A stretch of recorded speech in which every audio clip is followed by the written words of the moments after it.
Tarder à commencer la conférence.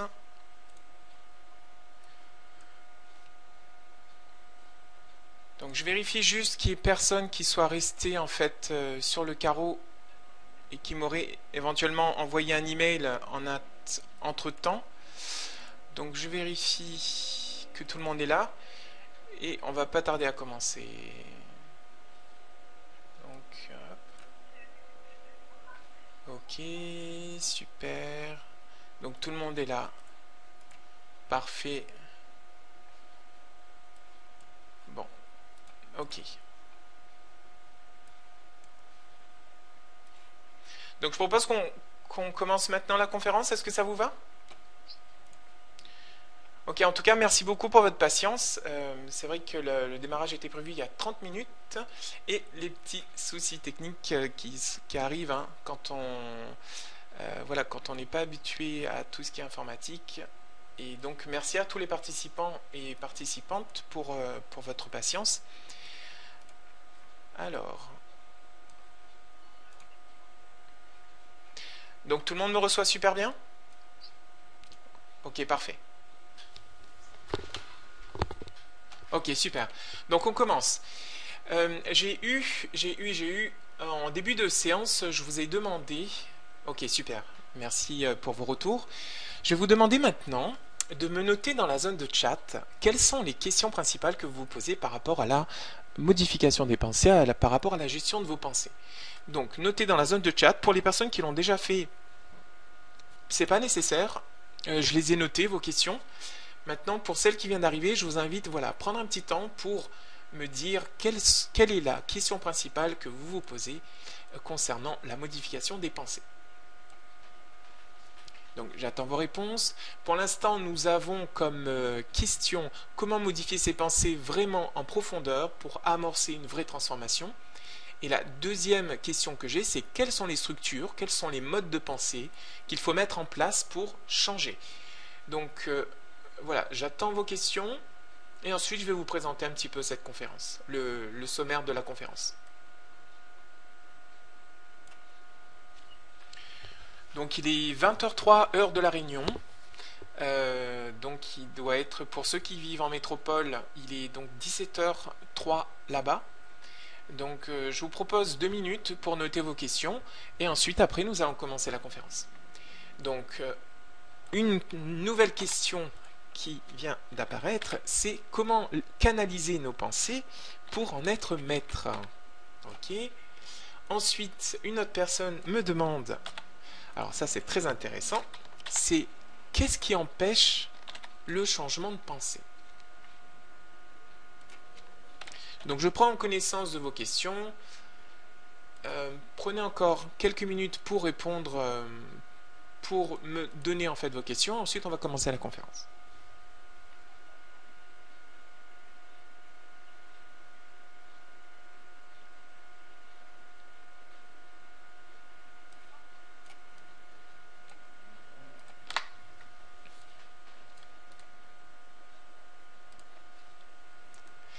Alors cette conférence va être très interactive et la qualité de la conférence est en partie liée à vous. Donc je vous invite à être très actif, vous avez cette zone de messagerie instantanée. Si à un moment donné vous souhaitez prendre la parole, ben, n'hésitez pas à me dire j'aimerais partager et donc je vous ouvrirai le micro. Pour l'instant le micro est fermé, je le répète, parce que si j'ouvre le micro de tout le monde, ça crée un grésillement et c'est très désagréable pour nos oreilles. Donc là, je suis en train de découvrir vos questions. Super. N'y a-t-il pas des pensées refoulées auxquelles nous n'avons pas accès et dont nous sommes tributaires? Ok. Je prends en note la question. Et ensuite, comment sortir du fait de tourner en rond, de ressasser toujours la même chose? C'est bien ça? Parfait. Ok. Écoutez, j'attends encore quelques secondes si vous avez d'autres questions et ensuite on va commencer la conférence.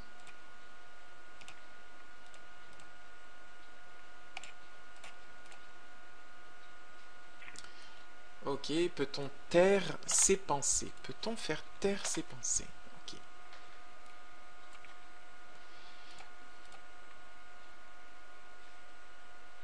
Alors, une personne me demande, on en a pour combien de temps?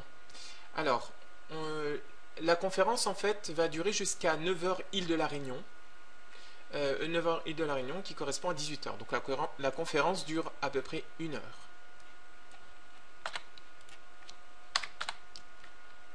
Ok. Donc, je vais aller droit au but dans cette conférence. On va... moi, ce qui est important pour moi, c'est de vous faire goûter, de vous faire des expériences. Et voilà, c'est ça qui va être... donc, s'il y a des questions, c'est pour ça que je vous invite à me poser des questions au fur et à mesure que les questions vous viennent. En tout cas, à les écrire. Et ensuite, je prendrai le temps d'y répondre au fur et à mesure de la conférence. D'accord, donc là je reçois encore quelques petites questions. Allez, vous avez encore 1 minute pour poser les questions qui restent en suspens. Et ensuite on commence.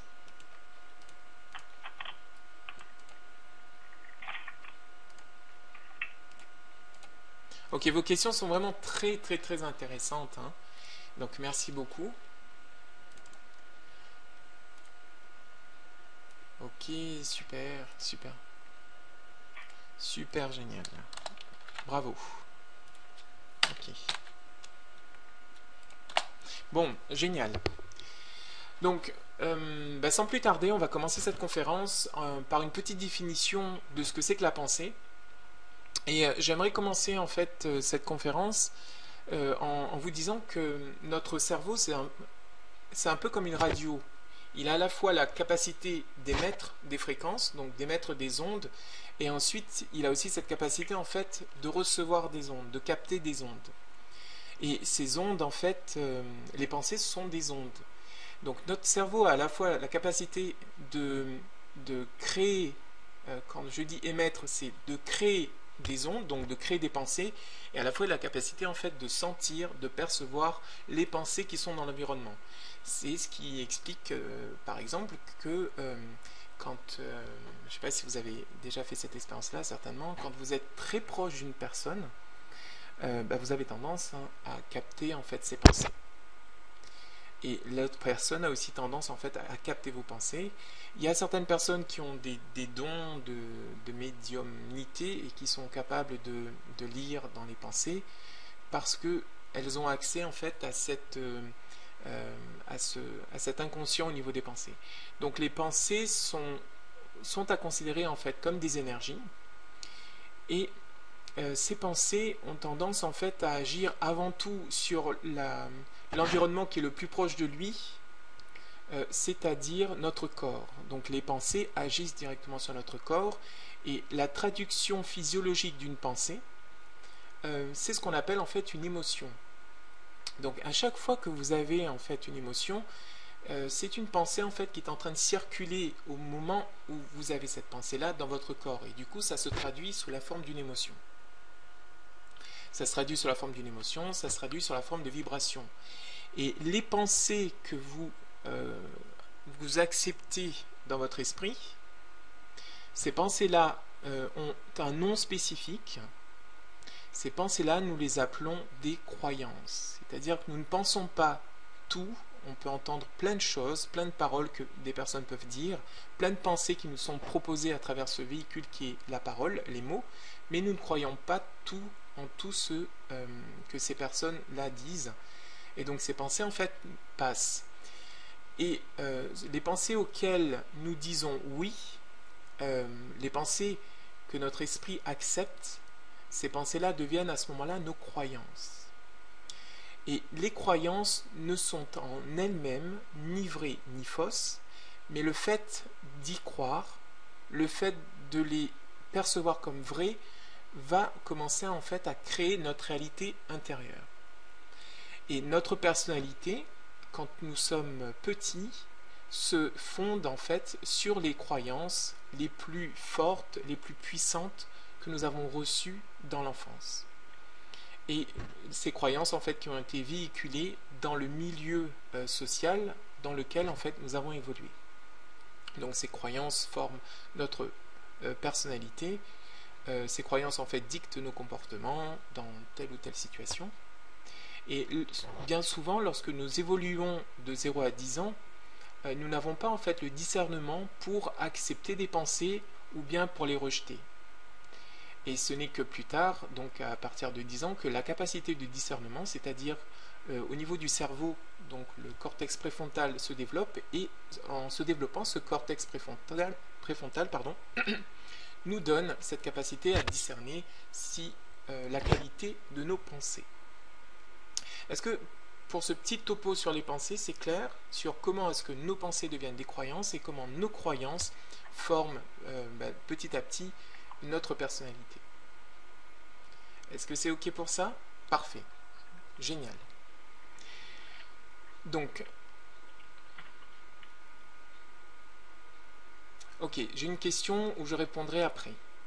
Donc, ce qui se passe, c'est bien souvent quand on évolue dans un contexte, quand on est enfant, nous mettons en place des croyances qui sont adaptées à notre environnement.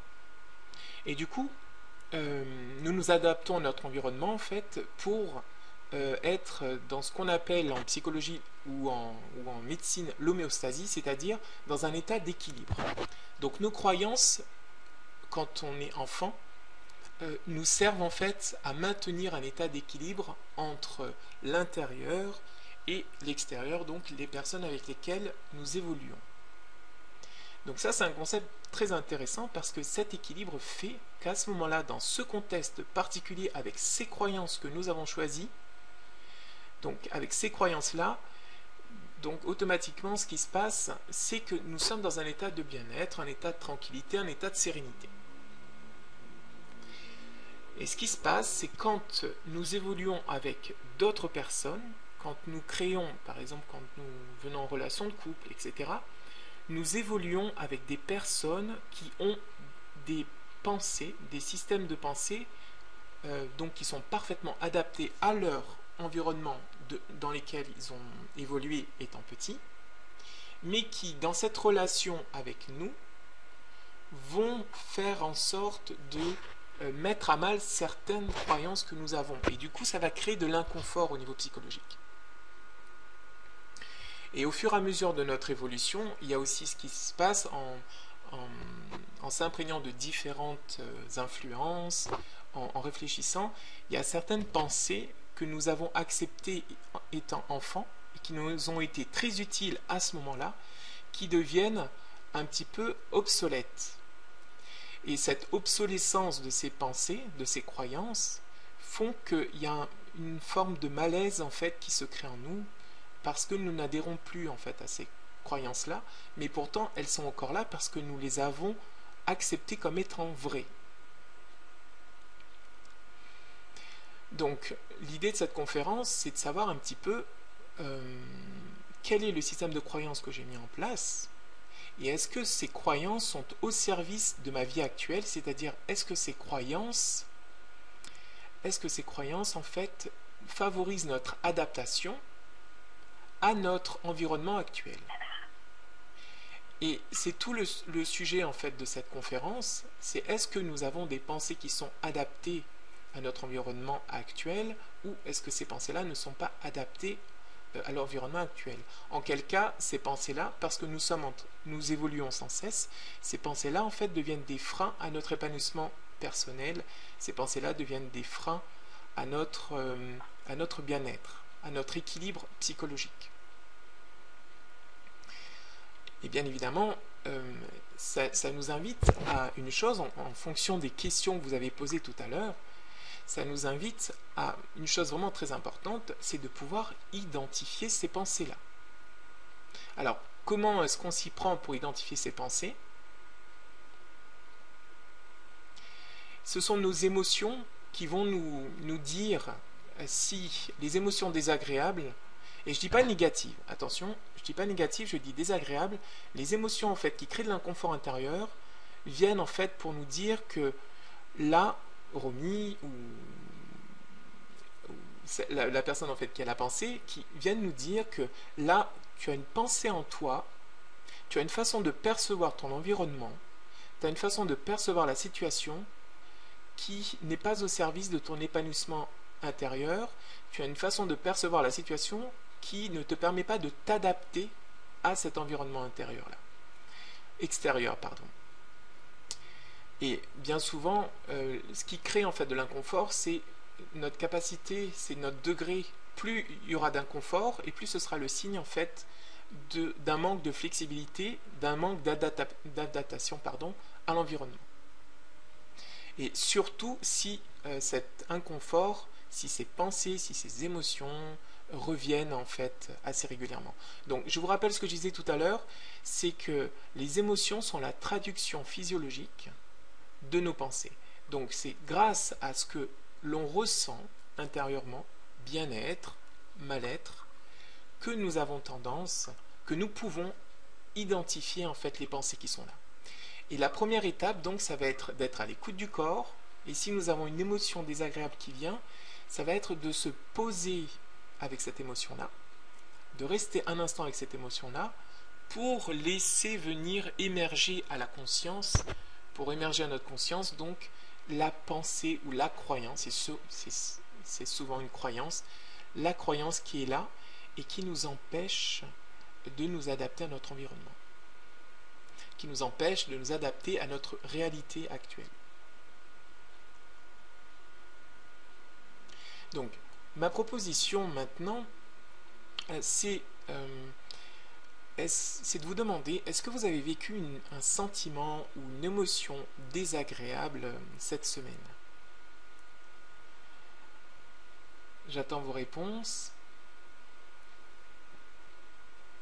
Ok. Donc si vous en avez vécu plusieurs, vous allez prendre celle, on va commencer petit, vous allez prendre celle qui a généré le moins d'émotions.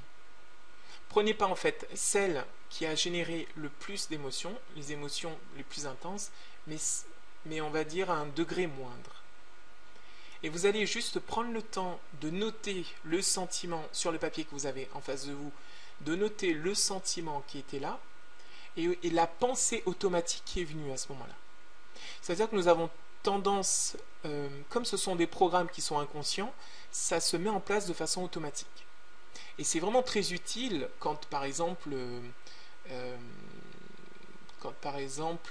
imaginez que j'entre chez moi et que je doive me demander à chaque fois comment est-ce que je fais pour ouvrir la porte. Donc les apprentissages que j'ai fait étant enfant me permettent aujourd'hui d'ouvrir la porte, nous permettent à tous aujourd'hui d'ouvrir la porte sans avoir à se poser la question de savoir dans quel sens on ouvre, etc. Mais il y a eu un apprentissage à un moment donné. Donc l'inconscient est une machine en fait à automatiser les choses. L'inconscient automatise. Maintenant, de la même façon, on a appris des schémas de pensée, donc qui reviennent sans cesse, donc qui sont automatisés. Et la façon pour remettre en question leur automatisme, pour programmer d'autres automatismes, et le cerveau adore apprendre, le cerveau adore en fait être programmé. Donc cette façon-là, ça va être dans un premier temps, identifier donc à travers les émotions, l'inconfort psychologique qui est là, quelle est la croyance qui génère cet inconfort-là.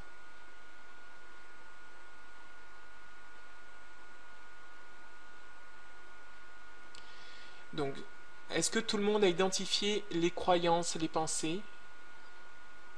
Ok, prenez le temps de bien identifier ça. Je vous laisse une seconde, 30 secondes, je vais prendre un peu d'eau, je reviens.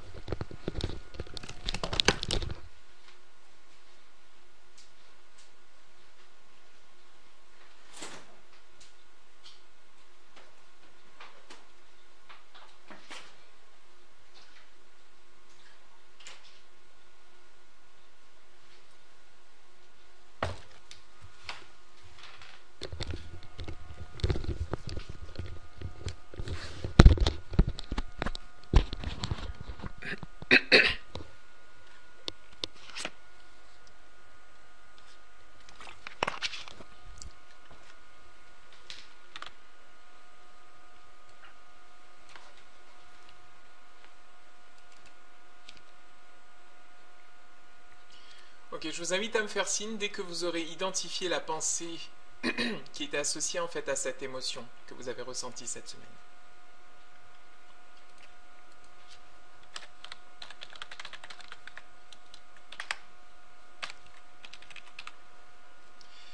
Et ensuite, vous allez voir qu'on va entrer dans la magie de la transformation des pensées. Mais avant, j'aimerais parler en fait des fausses croyances par rapport à la... Ok. Donc pour certaines personnes, apparemment, c'est pas évident. Ok, donc les pensées en mode automatique... Alors j'ai une question. Les pensées en mode automatique relèvent-elles de notre cerveau reptilien? Alors c'est une excellente question. Et je ne suis pas sûr, mais je pense que effectivement, ça révèle de ce qu'on appelle dans certains livres, on trouve sous le nom de crocodile. Mais après, je ne suis pas sûr que toutes les pensées en mode automatique révèlent de notre cerveau reptilien. Certaines oui, et certaines non.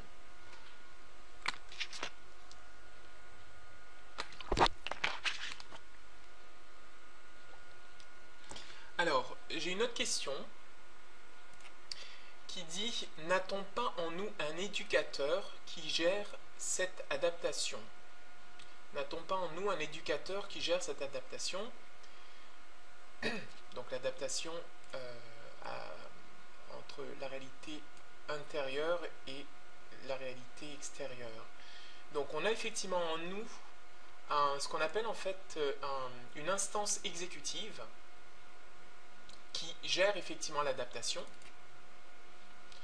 Donc cette instance gère l'adaptation, mais cette instance en fait c'est comme si vous étiez un patron et que cette instance-là,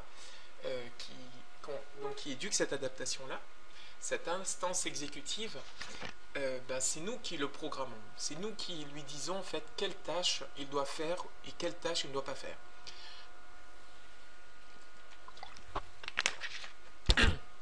Alors pour les personnes qui ont du mal, et c'est tout à fait normal d'identifier en fait les croyances derrière, je vais vous aider. Vous allez juste me dire la situation dans laquelle ça arrive et l'émotion qui est derrière.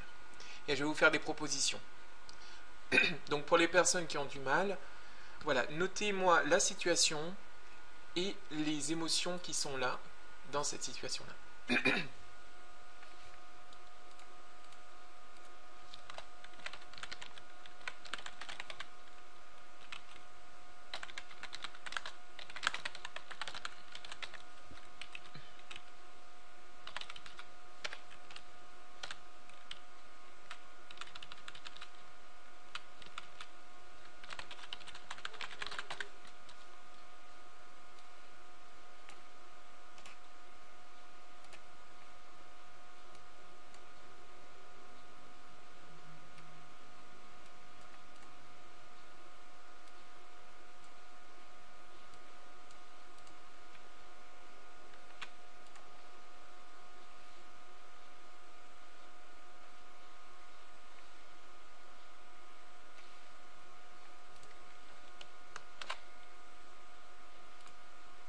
Alors, vos réponses arrivent.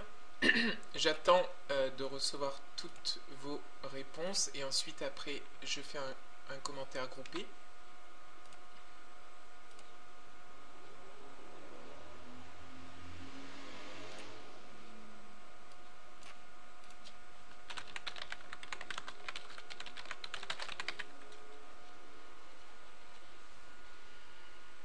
Alors, je vous propose un jeu. J'ai envie de m'amuser ce soir et j'aimerais vous proposer un petit jeu. C'est que je vais vous soumettre des croyances. Alors, une chose importante, c'est ce qui nous empêche de changer. Alors là, on a une belle fausse croyance, un bel obstacle, pardon, au fait de changer nos pensées. Donc, l'obstacle majeur, le premier qui vient, on en verra d'autres. Il y en a 3 que j'ai pu identifier. Il y en a certainement d'autres, mais un obstacle majeur au changement de croyance, c'est de croire, accrochez-vous bien, c'est de croire que nous sommes nos croyances. C'est-à-dire que si je crois que je suis une croyance, alors quelque part c'est hyper paniquant, hyper angoissant de se dire si je change cette croyance-là, alors je vais plus me reconnaître. Je vais plus être moi. Donc, naturellement, ce qui se passe, c'est que la transformation de ces croyances-là n'est pas possible. Si je m'identifie à mes croyances. Donc, avant d'avoir accepté des croyances dans l'enfance, j'étais. Et ce j'étais a accepté d'avoir des croyances. Mais je ne suis pas ce que j'ai. Nous avons des croyances, mais nous sommes. Et je crois que c'est Bouddha qui disait que nous sommes ce que nous pensons. Donc très important de vérifier la qualité de nos pensées. Donc je vous propose un jeu. Selon vous, si vous... Ok.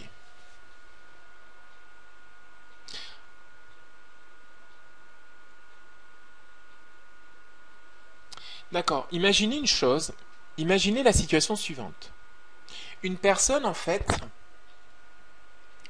Une personne... Ok. Donc merci. Donc imaginez la chose suivante. Une personne, en fait, vous appelle régulièrement selon... selon une fréquence, en fait, journalière. Et du jour au lendemain, elle ne vous appelle pas. Quelle est selon vous la pensée que vous avez et qui génère de la tristesse?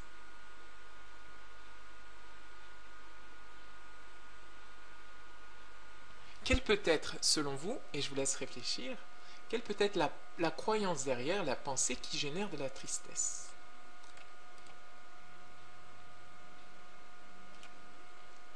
Donc c'est vraiment une conférence interactive, donc n'hésitez pas à repérer, à deviner la croyance qu'il y a derrière ça. Ok, génial. Alors, j'attends encore une réponse pour pouvoir soumettre ça à la personne qui l'a posé. Ok, super. Encore d'autres. Merci beaucoup pour votre participation active. Et là, je pense à une notamment qui lors des conférences, a préféré pas trop participer et qui s'est excusée en m'envoyant un email de ne pas avoir pu participer et qui est très active ce soir. Donc, merci beaucoup à celle-là. Elle se reconnaîtra. Je vous invite à proposer d'autres choses. Proposer d'autres choses.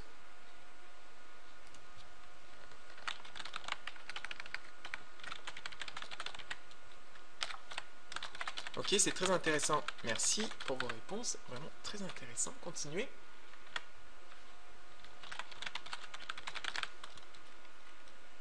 Ouais, excellent. Excellent.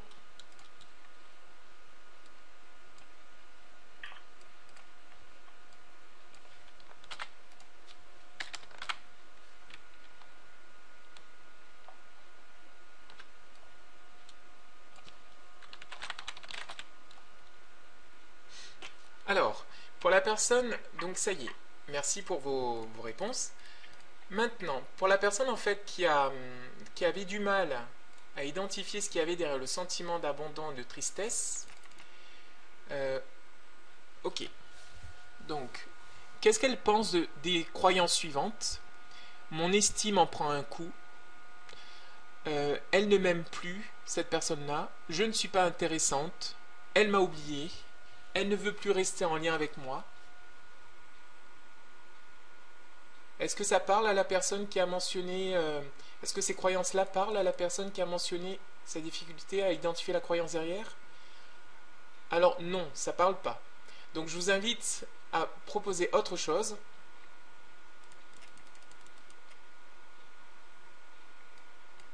Est-ce que la croyance, ça pourrait être « je ne compte pas pour elle » ou « je me suis fait avoir » ou « c'est toujours comme ça » ?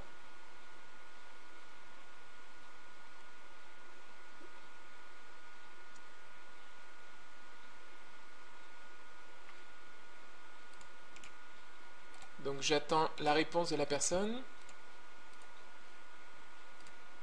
Donc vraiment, quand vous avez des réponses, les réponses justes en fait créent à l'intérieur du corps une forme de...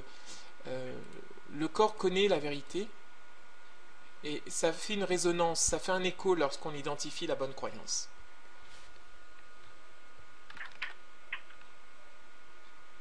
Donc la personne qui a mentionné cette situation, ah, ok. Donc elle identifie en fait qu'il y a un manque, c'est bien ça, hein? Donc il y a un manque. Un manque de quoi? Est-ce qu'il y a un manque d'attention? Un manque d'affection?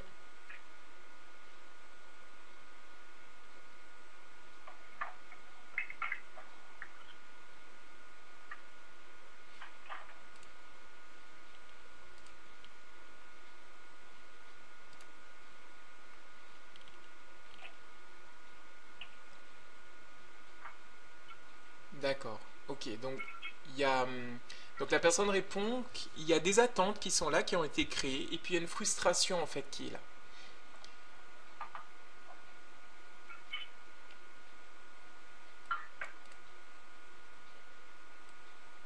Ok. Donc, quelle peut être la croyance qui crée... Alors là, il y a plusieurs choses. La croyance qui crée la frustration, est-ce que ça serait que j'aurais tant aimé l'avoir aujourd'hui et il ne m'a pas appelé?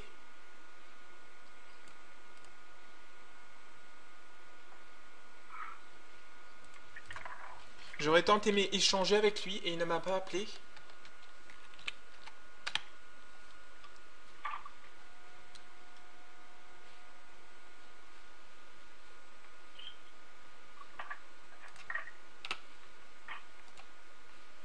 Donc j'attends la réponse de la personne avant de continuer.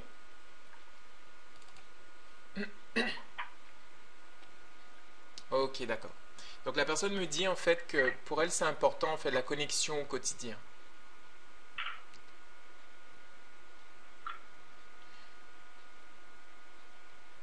Ok.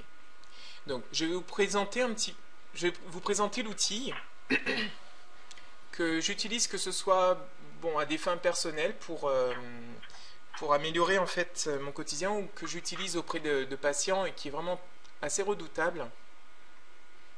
C'est ce qu'on appelle c'est un outil en fait qui est issu ouh là là qui est issu. Donc c'est un outil qui est issu des thérapies cognitivo-comportementales et qu'on appelle les colonnes de Beck. Beck qui est l'inventeur de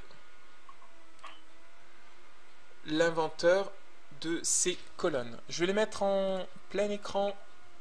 Voilà. Donc, ces colonnes, comment est-ce qu'elles se composent? Elles se composent de la façon suivante. C'est que nous allons en fait noter les pensées automatiques qui viennent et surtout leur degré de conviction, c'est-à-dire à quel point je crois en cette pensée-là. Ensuite, je vais noter en fait les ressentis qui sont associés et aussi le degré d'intensité. Et rien que le fait de remplir ces deux colonnes-là, déjà vous allez sentir une plus grande maîtrise en fait par rapport aux pensées. Rien que le fait. Et ensuite, vous allez aussi noter le comportement que ces pensées et ces ressentis vous invitent à avoir. Donc ça, c'est pour la première partie, la partie haute. Et ensuite, une fois que la personne aura noté ses pensées automatiques, les ressentis, le comportement, à ce moment-là, on va lui demander de mettre ici, par rapport à la même situation, de mettre ici en fait les nouvelles pensées qu'elle veut aujourd'hui avoir, qu'elle décide en fait d'avoir, la manière dont elle souhaite percevoir en fait la situation. Et ensuite, on va demander à cette personne, ces pensées-là génèrent quel nouveau ressenti et à quelle intensité. Et ensuite, ces pensées nouvelles-là, qu'est-ce qu'elles ont tendance à générer comme comportement? Donc les pensées, les émotions, les comportements sont vraiment très très liés. Et c'est très difficile en fait de changer un comportement si on ne change pas en fait nos ressentis.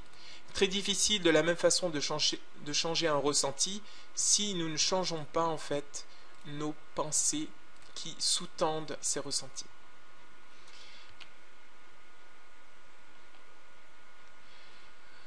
Donc là, mon intention à ce niveau de la conférence, c'est d'être sûr que le message du lien entre nos comportements, nos ressentis ou nos pensées soit compris. Est-ce que c'est OK pour tout le monde, ce lien-là, avant de continuer? Parce que de là va dépendre la gestion en fait des pensées.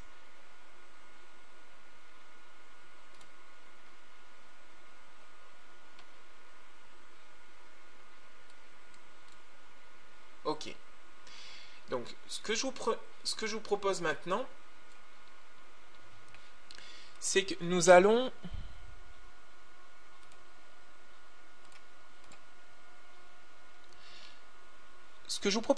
c'est de nous amuser à transformer en fait une pensée. Vous allez me donner une croyance que vous avez. Enfin, qui a envie de modifier une croyance qu'elle a. Donc vous allez me donner une croyance que vous avez pu repérer. Et ensuite, je vais l'écrire ici et je vais vous poser des questions qui visent à clarifier ces croyances-là. D'accord, quelqu'un me propose, allez, je prends, j'achète. Alors, la première pensée qui est venue, c'est ça. Je ne suis pas intéressante. Alors, je vais demander à cette personne-là de m'écrire en privé, comme elle vient de le faire. Donc, elle va m'écrire en privé à quel point, dans la situation en question qu'elle a notée tout à l'heure, à quel point est-ce que cette personne-là croit qu'elle n'est pas intéressante. Donc, quelle est la puissance de cette pensée-là? Quelle est la force de conviction de cette pensée-là? Donc, pour ça, vous allez me dire de 0 à 10, et donc là, je m'adresse à la personne qui m'a donné cette pensée-là. Donc, entre 0 et 10, à quel point cette pensée est forte et puissante? Ok, donc c'est une pensée qui est forte à 9 sur 10. Ça génère quoi comme ressenti?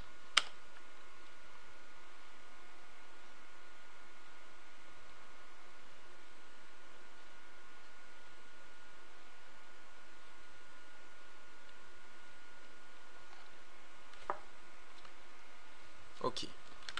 Et quelle est l'intensité de cette tristesse? Donc ça génère de la tristesse. Et quelle en est l'intensité? De 0 à 10, pareil.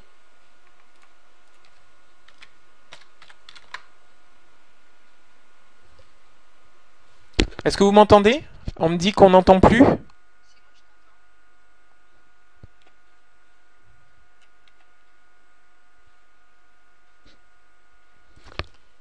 Alors, je vais demander aux autres participants.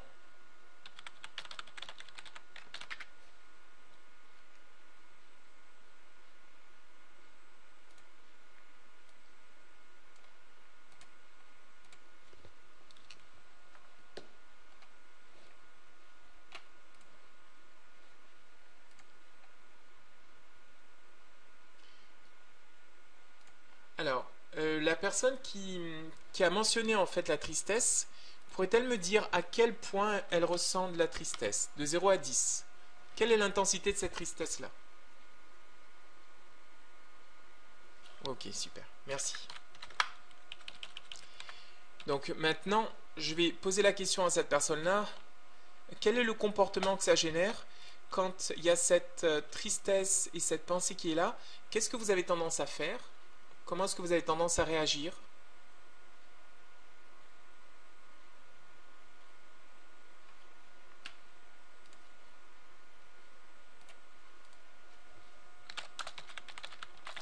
Alors, donc, et le fait d'avoir cette émotion-là, qu'est-ce que vous faites concrètement? Qu'est-ce que les autres vous voient faire avec ces émotions-là?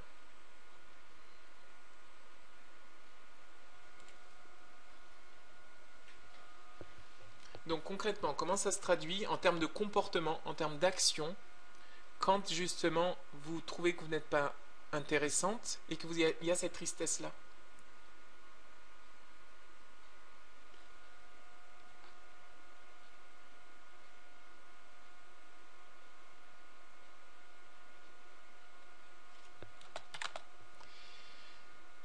Alors, vous m'entendez? Oui? Ok, super, super, super, super. D'accord. Donc, se refermer. Ok, le comportement qui vient spontanément, effectivement, souvent, hein, quand on a tendance à avoir de la tristesse en fait nous amène à nous refermer. Et quand on comprend le langage de la tristesse, cette tristesse en fait nous invite à revenir sur nous, à nous introvertir parce que elle nous fait comprendre cette tristesse-là, pardon, qu'on a tendance à être trop dans l'extraversion, dans le sens où il y a une attente vis-à-vis des autres. Ok.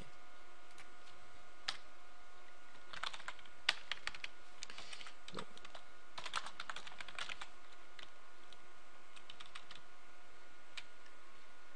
ok.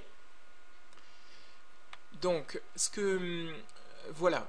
Donc, une fois que j'ai pris conscience de ça, de ces pensées-là, et là, j'imagine, je vais poser la question à la personne qui m'a dit, qui m'a parlé en fait de ces pensées-là, et je vous invite tous à observer ce qui se passe.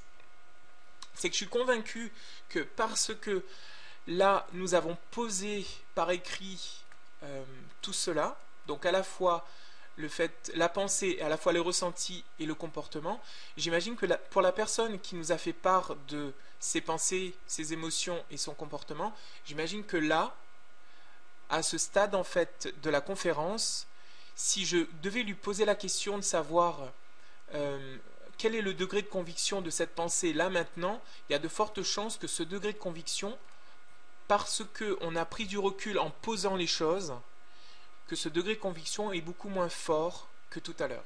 Est-ce que la personne qui m'a donné cette phrase-là, cette croyance-là, est-ce qu'elle confirme ses dires? Ok, elle m'écrit tout à fait. Donc là, l'intensité, le degré de conviction est à combien? Là maintenant, à ce stade. Ok, donc là, il est tombé à 5 sur 10, à ce stade.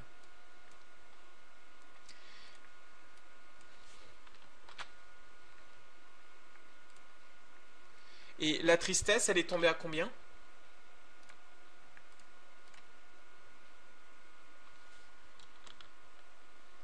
Donc à combien est tombée la tristesse? Bon, forcément, les deux, la pensée, comme je vous l'ai dit tout à l'heure, étant la traduction physiologique de... non, les émotions, pardon, étant la traduction physiologique de nos pensées, si je crois moins en cette pensée-là maintenant, bah, automatiquement, ma tristesse, elle diminue. Vous voyez, rien que le fait, et encore on n'a pas terminé l'exercice, là on en est qu'au tout début, rien que le fait de noter, de prendre de la distance par rapport à nos pensées, en diminue l'impact. Et là j'imagine que le comportement n'est plus aussi fort que tout à l'heure. Ok ? Donc là, une fois que l'intensité des pensées, le degré de conviction des pensées ou l'intensité de la pensée, la force de la pensée a diminué, à ce moment-là, parce que la pensée est beaucoup plus faible, vous pouvez commencer à agir sur elle et pas avant. Tant que la pensée elle est forte, tant qu'elle est inconsciente, et quand elle est inconsciente, tant que nous n'avons pas conscience, inconscient c'est dans ce sens-là. Tant que ça reste au niveau inconscient, nous ne pouvons pas avoir d'action sur les pensées. Mais une fois que nous prenons le temps de nous arrêter et de prendre conscience, alors automatiquement là, vous avez le pouvoir sur vos pensées. Sinon, c'est elles qui ont le pouvoir sur vous. Est-ce que c'est clair cette première partie de l'exercice pour tout le monde? J'attends vos réponses avant de passer à la suite. Donc vraiment très très très important de pouvoir diminuer la puissance, la force de la pensée si nous voulons en reprendre le contrôle. Sinon, c'est très difficile. Donc souvent, je ne sais pas si vous avez entendu parler de la méthode Coué. La, alors, la méthode Coué fonctionne parce que le fait de répéter une pensée positive, ça a tendance à... le fait de répéter cette pensée positive a tendance à donner de la force à la pensée. Et parce que le degré de conviction de la pensée positive est plus forte que le degré de conviction de la pensée négative qui était là avant, automatiquement, donc c'est la pensée positive qui remporte en fait le combat, qui pèse plus sur la balance de notre esprit. Donc c'est ce qui fait que ça marche. Maintenant, la deuxième étape, donc la première étape c'était d'identifier les pensées automatiques que nous avons, et la deuxième étape c'est dans cette situation, donc là je vais continuer avec la même personne, bien évidemment, pour voir la transformation. Donc là c'est à ce moment-là, parce que nous avons diminué la charge énergétique de la pensée, que nous pouvons reprendre du contrôle sur la pensée. Donc si elle est trop forte, c'est difficile en fait de prendre le contrôle. Donc là nous avons diminué la charge. Et je vais demander donc à la personne quelle est la nouvelle pensée qu'elle veut mettre en place. Qu'est-ce que dans cette situation-là, elle aimerait penser? Et si elle a du mal à trouver la pensée qu'elle aimerait avoir à la place dans cette situation-là, on peut partir sur le ressenti. Quel est dans cette situation-là le ressenti qu'elle aimerait avoir?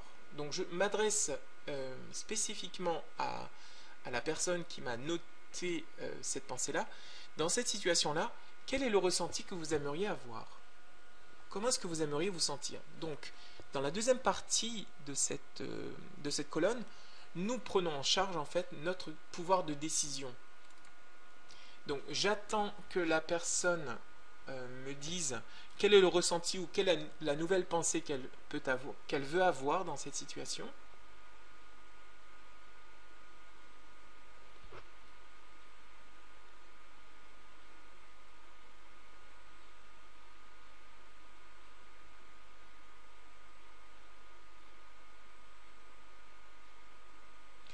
Donc par souci de fluidité, je vais attendre 1 minute encore et ensuite après... Ok, merci. Comme j'avais pas de réponse.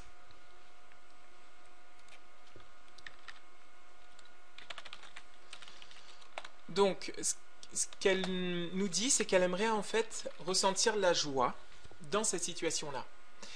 Je vais demander à cette personne à quel degré de joie elle aimerait ressentir.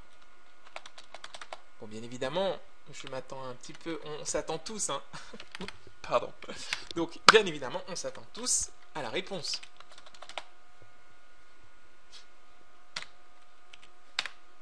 Donc,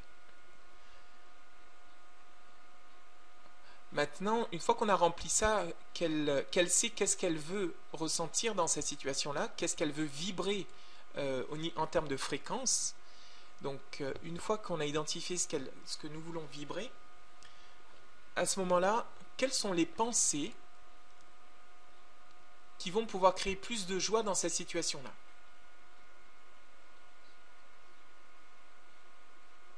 Donc, je pose la question à cette personne-là. Quelles sont, dans cette situation-là, les pensées qui pourraient donner de la joie?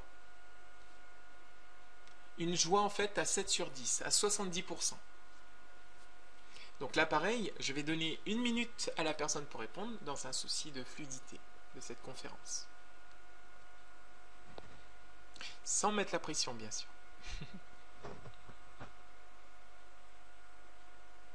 D'accord. Donc, elle demande de l'aide. Elle a besoin d'aide pour identifier. Et bien évidemment, bien sûr, c'est pas... voilà, c'est pas évident de prendre conscience de cette pensée-là, vu qu'elle est nouvelle et on ne sait pas trop quoi mettre en place à la place. Donc, est-ce que vous pourriez juste nous préciser la situation?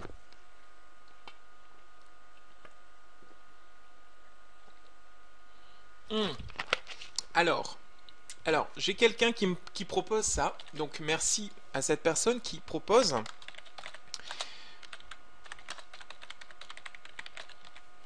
elle propose ça. Et je trouve ça très intéressant, cette proposition-là, parce que cette proposition-là, le fait de donner l'inverse, donc de passer de je ne suis pas intéressante à je suis très intéressante, ça risque de ne pas marcher. Et je vais vous expliquer dans un instant pourquoi. Et là, je vais quand même demander à la personne qui... Ok. Je vais demander à cette personne-là, est-ce que c'est facile de mettre en place pour vous cette pensée nouvelle, je suis très intéressante? Donc la personne me répond, ça me fait très bizarre, non, c'est pas possible. En fait, c'est comme si vous essayiez en fait de blouser votre cerveau, et le cerveau en fait il est très intelligent, il a tellement d'expérience où vous n'êtes pas intéressante, que dès que vous allez émettre cette nouvelle pensée, je suis très intéressante, le cerveau va dire mais oh cocotte, mais pour qui tu te prends? Qu'est-ce qui attends, il y a tellement d'expérience où t'es pas intéressante, tout d'un coup de suite tu passes par l'extrême, c'est pas possible. Et donc le cerveau ne va pas accepter cette nouvelle pensée là. Et donc du coup, bien évidemment, ça va pas générer cette joie. Donc là, je vais juste préciser quelle est la situation en question.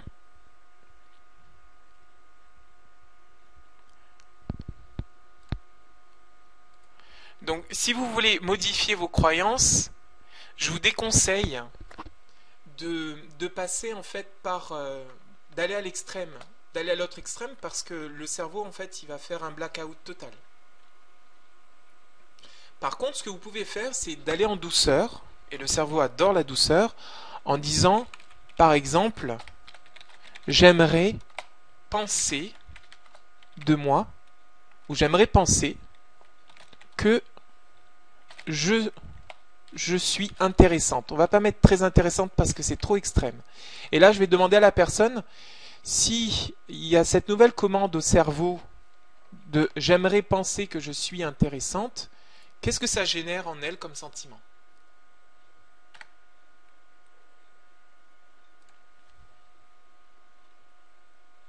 Donc la personne dit que ça génère un mieux. Donc du coup, cette pensée-là est beaucoup plus acceptable pour le cerveau, pour l'esprit. Donc cette pensée-là, j'aimerais penser que je suis intéressante, ça génère quoi comme sentiment?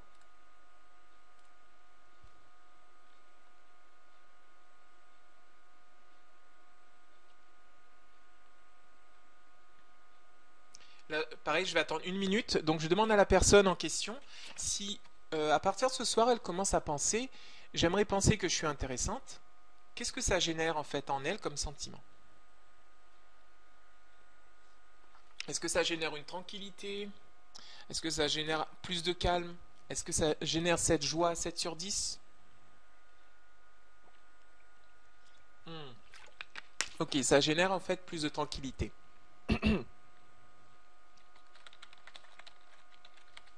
Donc la tranquillité est le signe que... La tranquillité est donc le signe, pardon, que cette pensée-là est en harmonie avec cette personne.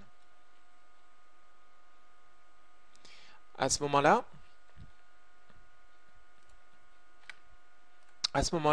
comme il y a une harmonie, c'est acceptable. Mais l'autre pensée, celle qu'on avait avant, je vais la remettre. Je suis très intéressante.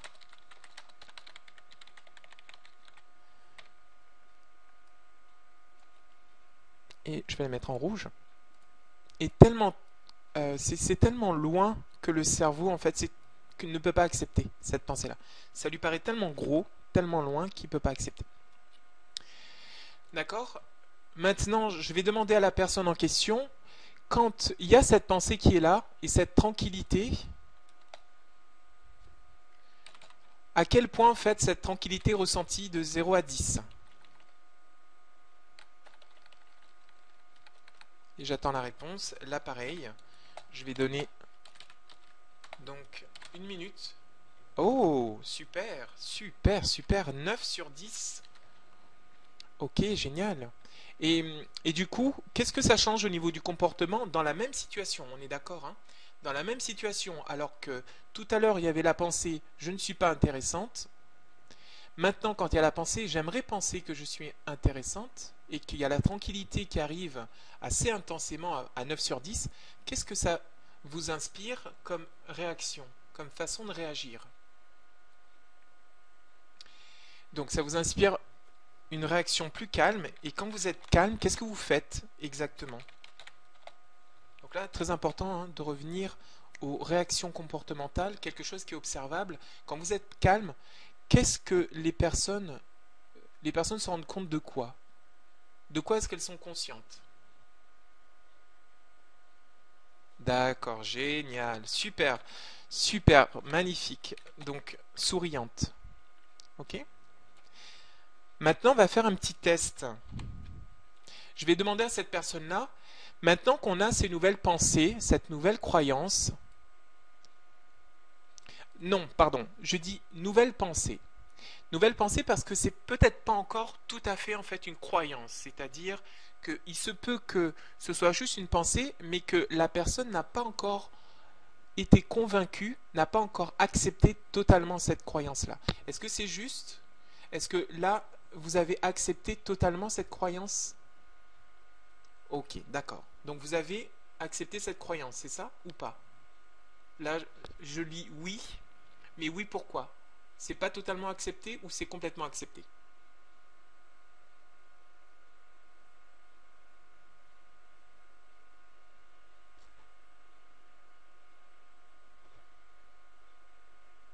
Donc, oui, dans le fait, c'est pas totalement accepté.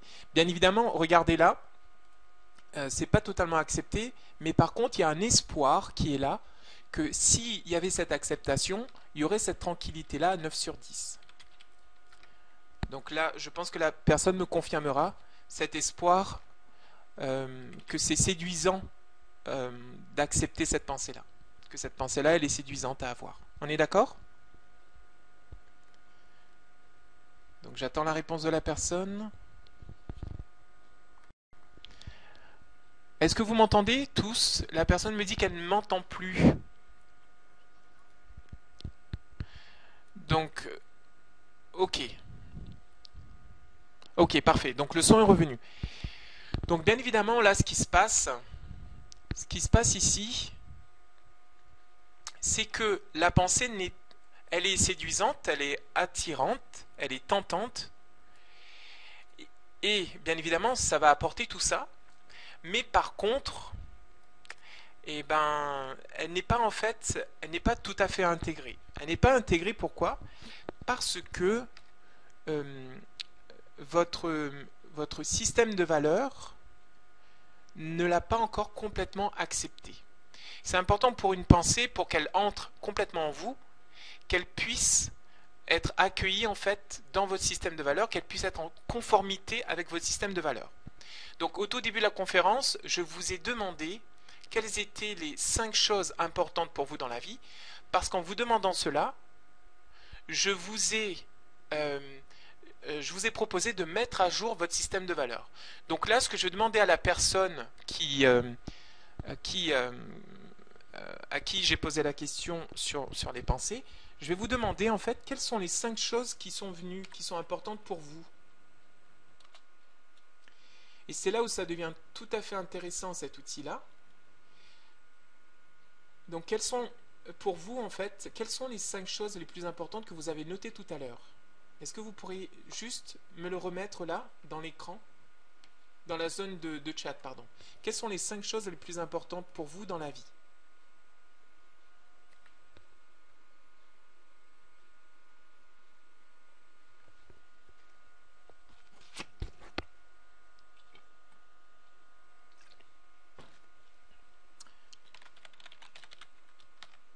Donc elle me répond, donc l'amour, l'amitié. Ok. Qu'est-ce que... Donc là j'ai les enfants, mais les enfants vous apportent quoi exactement? Est-ce que c'est l'amour? Donc les enfants, le travail vous apporte quoi exactement?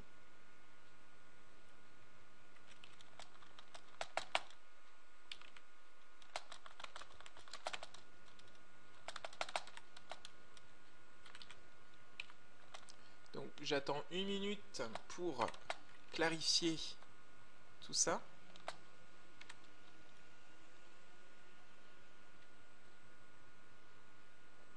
D'accord.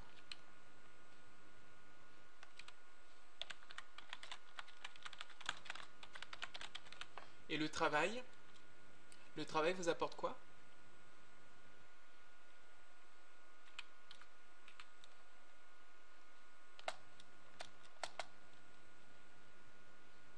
Donc j'attends une minute par souci.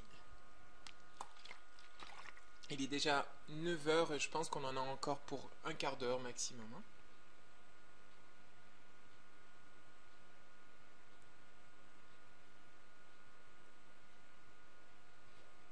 Ok.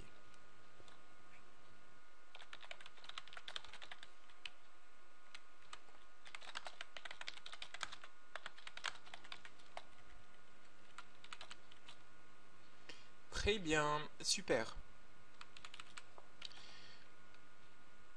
Donc là, bien évidemment, par souci de temps,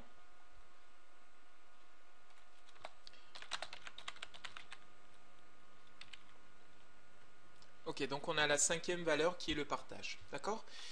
Donc, une fois que vous avez identifié vos valeurs importantes, votre système de valeurs important, à ce moment-là, vous allez pouvoir commencer en fait à intégrer très profondément en fait ces nouvelles croyances et à faire en sorte que ça devienne votre réalité de maintenant.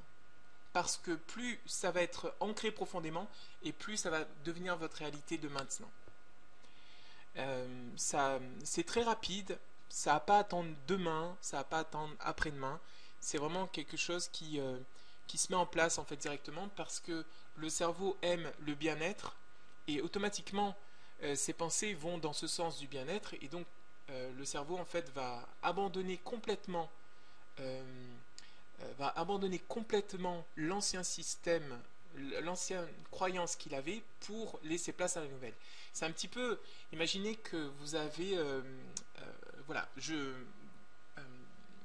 imaginez par exemple que vous avez un billet dans votre main droite, un billet de 10 euros, et que votre main, donc votre main droite, vous avez un billet de 10 euros. Bon, je ne l'ai pas.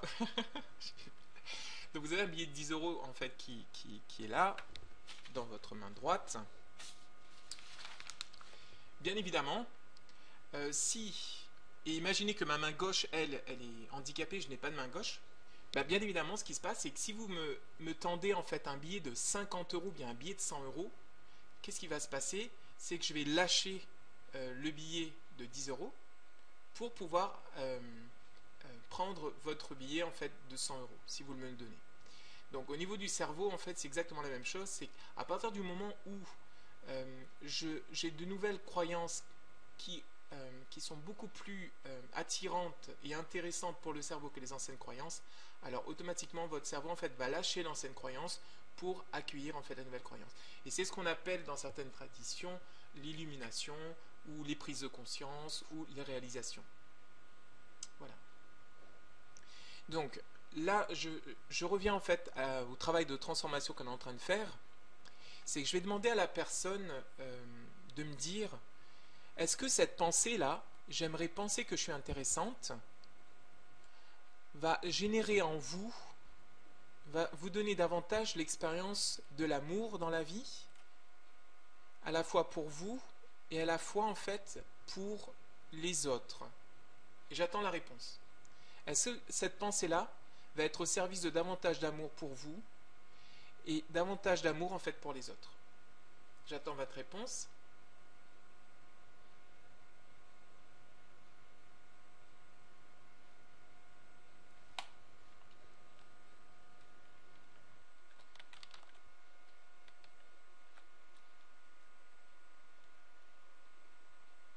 Donc elle me répond donc tout à fait, je ne verrai plus comme avant. Donc bien évidemment, ce que je vous ai dit tout à l'heure en fait, c'est que les pensées devenait croyance lorsqu'on disait oui, un oui profond, un oui ferme à cette pensée. Donc là, c'est ce qu'on est en train de générer. De façon générale, ça se fait spontanément, c'est un processus qui se fait spontanément. Et là, cet outil, cette méthode, c'est simplement, elle vient en fait du fait d'avoir observé comment on fonctionne. Et là, c'est consciemment qu'on le fait.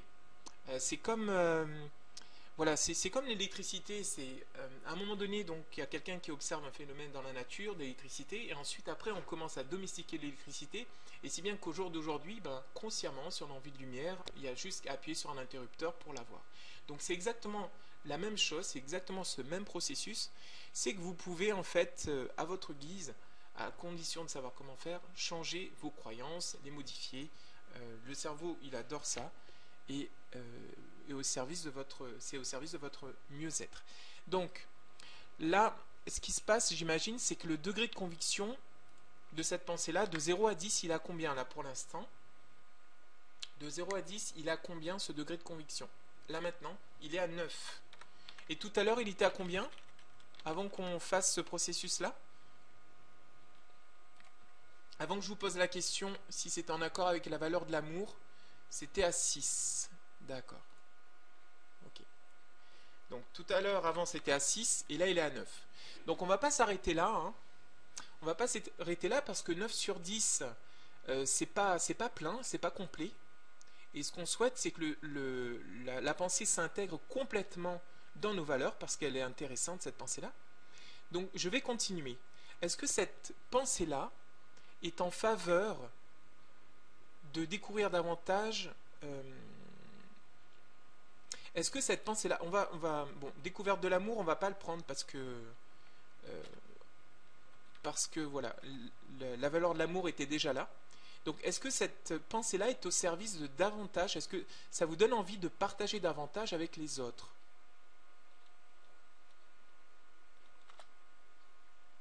Est-ce que ça vous donne envie d'être plus dans le partage?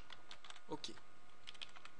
Est-ce que c'est une pensée qui va vous permettre de davantage vivre l'amitié avec les autres? À faire en sorte que cette amitié soit beaucoup plus... Est-ce que ça va dans le sens de l'amitié?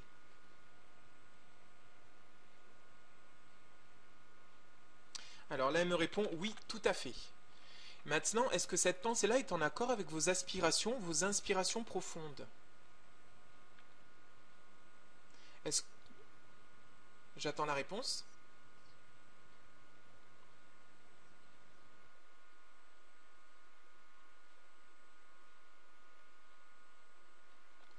Oui, elle me dit oui, je me sens plus de valeur. Ok, super.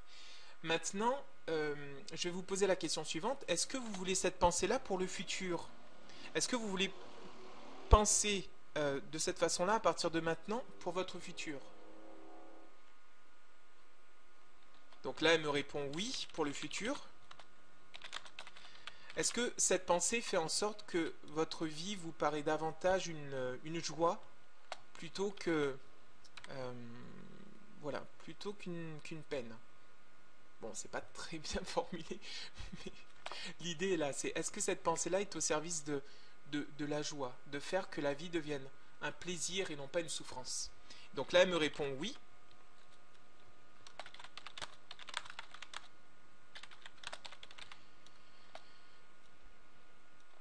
Et là, je vais lui poser la question maintenant qu'elle a répondu à toutes ces questions. C'est qu'elle va me dire maintenant à quel point vous croyez en fait en cette... quel est votre degré de conviction en cette croyance? J'aimerais penser que je suis intéressante. Ok, super. Donc là, vous voyez, ça y est. Et maintenant, je vais demander à la personne... Donc là, on est à 10 sur 10.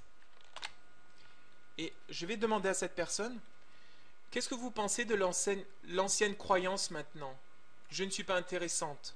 Quel est votre degré de conviction par rapport à cette croyance-là?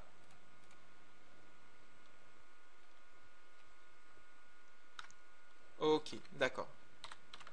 Donc maintenant, vous voyez, c'est ce que je vous disais, il y a plus, elle me répond donc 0 sur 10, donc il n'y a plus d'intérêt pour cette croyance-là. Et ce qui devient plus intéressante, c'est cette nouvelle croyance qui est là. Et j'aimerais demander à la personne comment est-ce qu'elle se sent là maintenant. Quel est le sentiment qu'elle a?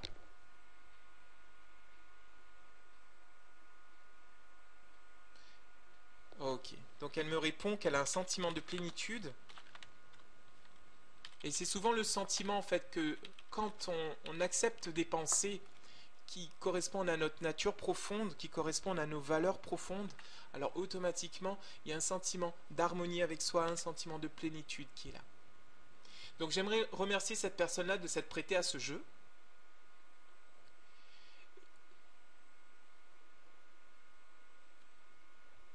Et je vais continuer en fait en faisant juste en posant juste une question. À ce moment-là, comment, dans cet état de plénitude, qu'est-ce que les autres voient de votre comportement? Quand vous êtes dans la plénitude, comment est-ce que vous agissez? Qu'est-ce que vous faites? Ou qu'est-ce que vous faites plus?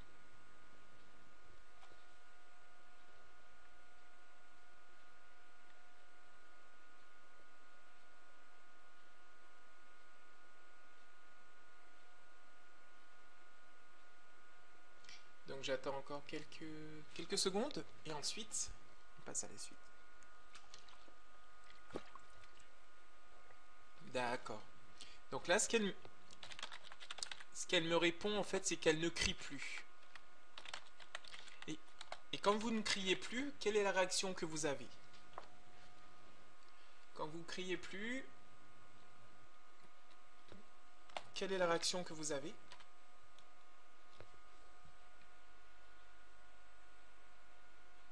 Ok. Je parle avec douceur.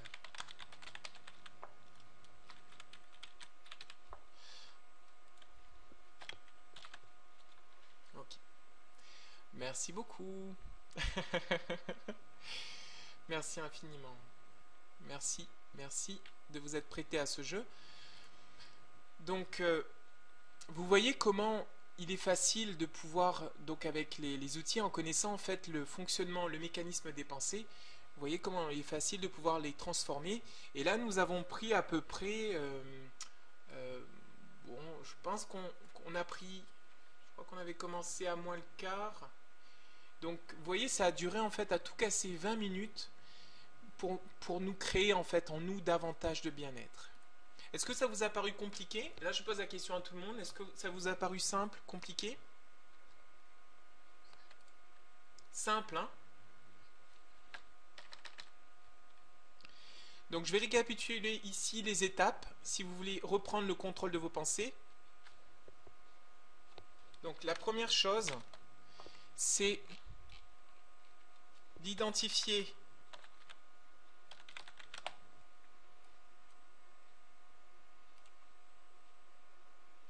on va mettre en gros.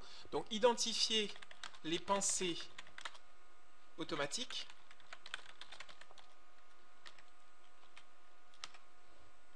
Donc, deuxième étape, donc ça va être d'identifier les pensées automatiques plus noter les degrés de conviction.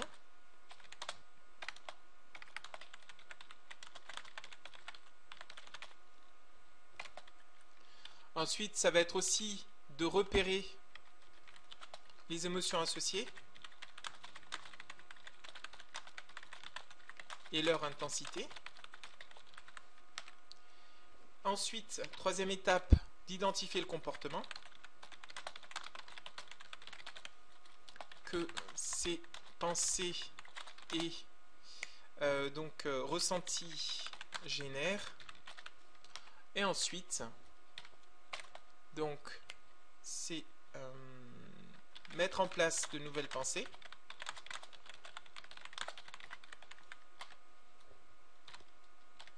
Voir les ressentis que cela génère.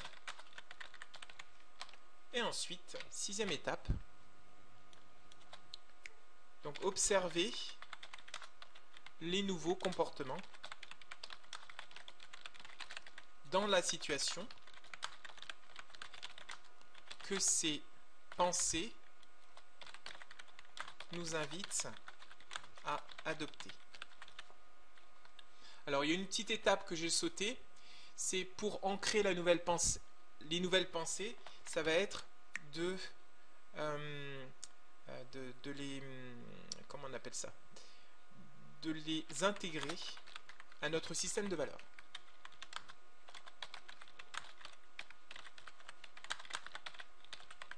Voilà.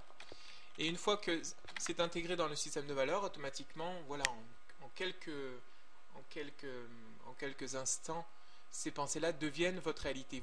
Vous créez en fait littéralement une nouvelle réalité.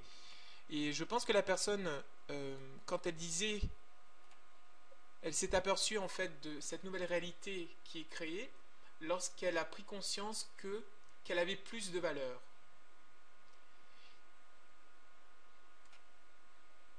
Parce que souvent, les pensées, en fait, ont tendance à filtrer notre perception du monde, et que si bien évidemment j'ai une pensée négative, ben, je vais avoir tendance à voir le monde uniquement les aspects négatifs. Si par exemple, regardez, ce qui s'est passé dans cet exemple-là, c'est en pensant que je ne suis pas intéressante, je vais me focaliser sur uniquement les expériences de ma vie où, effectivement, qui justifient cette pensée-là.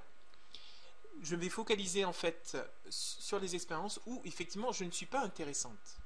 Mais en changeant de pensée, ben, les expériences par rapport auxquelles j'ai été intéressante, ou j'ai eu de la valeur, ben, je vais commencer à les voir. Mais toute cette réalité-là, que ce soit les choses qui ne sont pas intéressantes, tout comme les choses qui sont intéressantes, que j'ai fait qui sont intéressantes, toutes ces pensées-là, elles sont là. C'est juste que la pensée que je choisis d'adopter va me filtrer, va me faire percevoir uniquement une réalité ou une autre. Donc c'était voilà, c'était tout pour cette conférence de ce soir. Il y avait juste un petit détail que je voulais ajouter, je ne sais pas si ça va vous parler, mais très souvent en fait notre système de valeurs fonctionne comme le système immunitaire, c'est-à-dire que ce système de valeurs reconnaît les pensées qui nous appartiennent des pensées en fait qui ne nous appartiennent pas. Et quand nous avons tendance à adopter des pensées négatives, quand nous avons tendance à adopter négative, c'est un petit peu comme dans la maladie du sida où l'organisme, le système immunitaire ne reconnaît plus les cellules qui appartiennent à soi et a tendance en fait à attaquer les cellules qui appartiennent à soi. Et donc c'est un petit peu la même chose au niveau psychologique, c'est-à-dire que certaines pensées négatives, nous avons tendance à nous les approprier, à les intégrer dans notre système de valeurs, et les pensées positives, elles ont tendance à être rejetées de notre système de valeurs. Donc c'est pas non plus, c'est pas étonnant en fait qu'il y ait autant de souffrance. C'est parce que euh, voilà, l'éducation au niveau notre cerveau en fait n'a pas été éduqué à remettre en question, à discerner les pensées qui sont au service des valeurs, des pensées qui ne sont pas au service des valeurs. Et plus je mets en place, je suis conscient de mon système de valeurs et que je mets en place des pensées qui vont en accord avec ces systèmes de valeurs-là, et plus je me sens en harmonie avec moi-même. Et moins et si j'ai des pensées en fait qui ne sont pas en accord avec mes valeurs profondes, alors automatiquement je ressens un inconfort intérieurement. Donc voilà, c'était ce que je voulais vous présenter ce soir. Je vous remercie infiniment pour votre attention. Je vous donne rendez-vous pour la prochaine conférence qui aura lieu la semaine prochaine. Voilà, il est déjà 21h19 ici. Si vous avez quand même des questions, n'hésitez pas. C'est l'occasion ou jamais si vous souhaitez me poser des questions. Donc dans cette conférence, nous avons vu comment canaliser nos pensées et en être maître. Nous avons vu aussi ce qui empêche le changement des pensées. Donc c'est cette identification que nous avions à nos croyances. Donc le fait de penser que si je change mes pensées, automatiquement, qui vais-je être ? Ensuite, donc un participant vous conseille un excellent livre sur les croyances, sur le changement des croyances, et qui s'appelle Les 4 accords Toltec. Donc si vous souhaitez, c'est un excellent bouquin que je vous recommande, donc Les 4 accords Toltec. C'est à la fois un bouquin qui est excellent pour la modification des pensées, mais aussi pour les relations, pour améliorer vos relations. Donc vous allez avoir pas mal de renseignements là-dessus, c'est vraiment super, vous avez de 4 règles claires pour améliorer vos relations.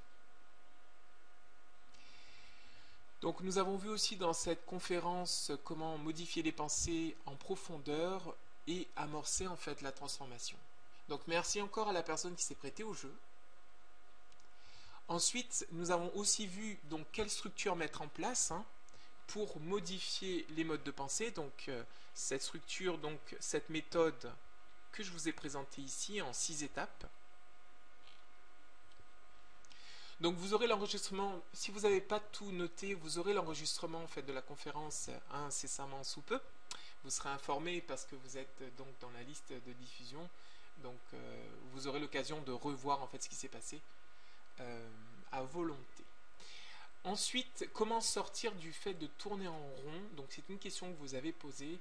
Donc là, bien évidemment, donc comment sortir du fait des schémas de pensée? C'est de vous arrêter, de faire une pause et puis d'identifier les pensées automatiques qui sont là et qui font que ça tourne en rond en mode automatique. Voilà, une autre question que vous m'avez posée au début, c'est n'y a-t-il pas des pensées refoulées auxquelles nous n'avons pas accès et dont nous sommes tributaires?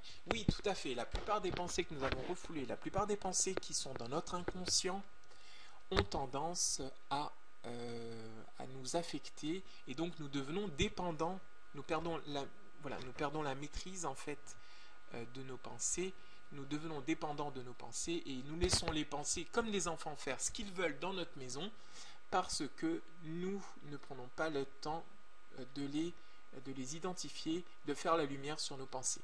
Voilà, et les émotions sont d'excellents signes pour nous permettre de repérer que là, tiens, il y a une émotion inconfortable qui est là, donc ça signifie que j'ai une croyance inconfortable. Donc le fait de simplement se poser et de rester avec cette émotion désagréable nous permettra de prendre conscience de la pensée qui est là. Ensuite, peut-on taire ses pensées? Donc c'est une question que vous avez posée également. Peut-on taire ses pensées? Donc oui, vous pouvez les taire en les identifiant et en vous demandant qu'est-ce que vous voulez penser à la place. Et naturellement, donc comme dans cet exemple, taire la pensée, c'est quoi? Taire la pensée, c'est faire en sorte que cette pensée-là, en fait, elle diminue en intensité, elle passe à zéro.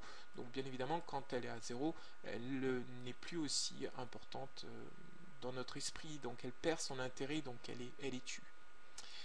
Ensuite, une question encore, ne sommes-nous pas des hommes à penser? Alors ça, c'est très intéressant, ne sommes-nous pas des hommes à penser? Alors, avec la pensée de Descartes, cogito ergo sum, donc je pense, donc je suis, je vais parler de ça, parce que c'est très très très intéressant comment cette croyance qu'on nous a infiltrée, qui est passée en fait dans notre conception normale des choses, dans des proverbes, dans des choses qu'on entend régulièrement, comment cette pensée-là, cogito ergo sum, je pense, donc je suis, a tendance en fait à nous pourrir la vie parce que ça sous-entend une chose, donc je pense, donc je suis, je vais le noter cette phrase-là parce que j'aimerais vous inviter à prendre conscience de l'impact négatif qu'a cette pensée sur nous. Je pense, donc je suis. Donc cette pensée-là, pour moi, en fait, est l'une des pensées qui a tendance à empoisonner notre esprit. Alors pourquoi? Parce que ça signifie une chose, je pense donc je suis, ça signifie que si je ne pense pas, alors je n'existe plus, ou je n'existe pas. Et c'est ce qui fait que beaucoup de personnes dans notre société occidentale, alors que dans les pensées, dans les philosophies orientales, il y a beaucoup de place à la méditation, au fait de retourner sur soi, à la vacuité, au fait de ne plus penser. Dans les sociétés occidentales, c'est très très très difficile, en tout cas au niveau français, c'est très difficile. En fait, il y a beaucoup de personnes qui sont mal à l'aise avec le silence, qui sont mal à l'aise avec la solitude, qui ont toujours un truc à faire, qui veulent toujours en fait occuper leur esprit ou écouter des choses, parce que pour eux, ils ont l'impression que s'ils ne pensent pas, alors ils n'existent plus. Donc c'est ce genre de pensée qui a tendance à générer énormément de stress et de souffrance dans nos sociétés. Donc, je vous invite, si vous êtes, vous avez un esprit cartésien, à vraiment remettre en question cette pensée-là, parce que parce qu'elle crée beaucoup en fait de désagréments au niveau psychologique. Donc, je vous invite plutôt à la remplacer par je suis et donc je pense. Donc, juste inverser ça. Donc, je suis, ou simplement, hein, comme le proposait un grand prophète il y a 2013 ans, donc pour ne pas le nommer, je ne le nommerai pas, vous pouvez simplement, voilà ce qu'il disait en son temps, et qui a beaucoup de valeur et d'importance aujourd'hui, c'est je suis ce que je suis, tout simplement. Voilà, nous sommes différents de nos pensées, et nous sommes ce que nous pensons. Donc libre à chacun de penser ce qu'il veut. Ma proposition à moi, c'est d'avoir des pensées qui sont en accord avec vos valeurs personnelles, parce que c'est dans ce cas uniquement que vous allez aller cheminer vers davantage d'épanouissement intérieur. Donc pensez, ayez des pensées qui sont en accord avec vos valeurs personnelles. Ensuite, j'avais une autre question. On dit que la pensée créatrice, peut-on agir sur sa pensée et les outils pour le faire? Donc voilà, donc j'ai répondu à la question pendant la conférence. Donc la pensée effectivement créatrice, et je peux agir sur ma pensée à ma guise. Voilà, écoutez, je vous remercie encore une fois. Je vous souhaite une excellente soirée. Pour ceux qui n'ont pas mangé encore, et je pense notamment à ceux de Métropole, je vous souhaite un bon appétit. Et donc je vous retrouve la semaine prochaine pour une nouvelle série de conférences. Vous aurez 2 conférences la semaine prochaine et vous serez informé des thématiques de ces conférences très bientôt. Voilà, je vous remercie infiniment. Je vous dis à la semaine prochaine. Bravo à chacun d'entre vous. Merci pour votre courage, votre humilité et surtout votre patience du début. À très bientôt. Au revoir. Merci pour vos petits mots. Je vais arrêter le partage d'écran. Hop. Donc voilà, merci beaucoup. S'il y a des questions qui restent, n'hésitez pas à les poser là maintenant et j'y répondrai dans une prochaine conférence. Voilà, si vous avez d'autres questions. Si vous avez aussi des thèmes de conférences à me soumettre, n'hésitez pas. Je serai heureux de les... Là, j'ai une programmation qui va jusqu'à début décembre au niveau des conférences. Donc, il y a des conférences si vous avez des thématiques de conférences à proposer, n'hésitez pas. Je suis vraiment à votre service. Hein. Et voilà. Donc, proposez-les. Pas de souci. Donc, pas de questions. Une fois. Pas de questions 2 fois, j'en conclus que ça a été suffisamment clair, les informations apportées ont été assez claires. Et donc je vais terminer la conférence, fermer les salles, fermer les portes de cette conférence. J'étais vraiment ravi de passer ce moment en votre compagnie et j'ai aimé préparer cette conférence pour vous. À très bientôt. Au revoir.